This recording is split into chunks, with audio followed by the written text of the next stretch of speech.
अष्टावक्र गीता का यह अत्यंत सूक्ष्म वाक्य ज्ञान का अर्थ संग्रह नहीं विराम है, हमें ज्ञान की सामान्य धारणा से बिल्कुल विपरीत दिशा में ले जाता है। सामान्यतः हम ज्ञान को जानकारी इकट्ठा करने के रूप में देखते हैं। जितनी अधिक पुस्तकें पढ़ी जाएं, जितने अधिक शास्त्र समझे जाएं, जितनी अधिक बातें याद हो, उतना ही व्यक्ति ज्ञानी माना जाता है। लेकिन अष्टावक्र गीता ये कहती है कि सब बाहरी संग्रह है और यह संग्रह मन को और अधिक भारी, जटिल और उलझा हुआ बना सकता है। सच्चा ज्ञान इस संग्रह में वृद्धि नहीं करता, बल्कि मन में जो पहले से अनावश्यक बोझ जमा है उसे धीरे धीरे हटाता है। ज्ञान का अर्थ विराम है। इसका गहरा अर्थ यह है कि जब मन की निरंतर दौड़, विचारों की भीड़ और धारणाओं का शोर शांत हो जाता है, तब जो शांति प्रकट होती है वही ज्ञान है। यह कोई नई चीज प्राप्त करना नहीं, बल्कि उस निरंतर मानसिक गतिविधि का रुक जाना है जो हमें हमारे वास्तविक स्वरूप से दूर रखती है। जैसे किसी झील का पानी जब तक हिलता रहता है तब तक उसमें कुछ स्पष्ट दिखाई नहीं देता, लेकिन जैसे ही वह शांत होता है सब कुछ साफ दिखने लगता है।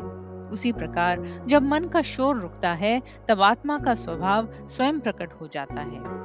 हमारे मन में बहुत सी मान्यताएं, विश्वास और निष्कर्ष पहले से भरे होते हैं। मैं ऐसा हूँ, दुनिया ऐसी है, मुझे ऐसा होना चाहिए, यह सही है, यह गलत है। ये सब धारणाएं ही हमारी दृष्टि को सीमित कर देती हैं। हम वास्तविकता को सीधे नहीं देख पाते, बल्कि इन धारणाओं के चश्मे से देखते हैं। ज्ञान का अर्थ इन धारणाओं को बढ़ाना नहीं, बल्कि उन्हें पहचान कर छोड़ देना है। जैसे जैसे ये परतें हटती जाती हैं, वैसे वैसे हमारी दृष्टि सरल, स्पष्ट और निर्दोष होती जाती है। अष्टावक्र गीता का संकेत यह भी है कि सत्य को समझने के लिए ज्यादा चतुर होना आवश्यक नहीं, बल्कि सरल होना आवश्यक है।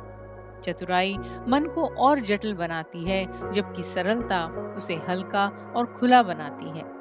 जब मन खाली और शांत होता है, तभी वह सत्य को ग्रहण करने में सक्षम होता है।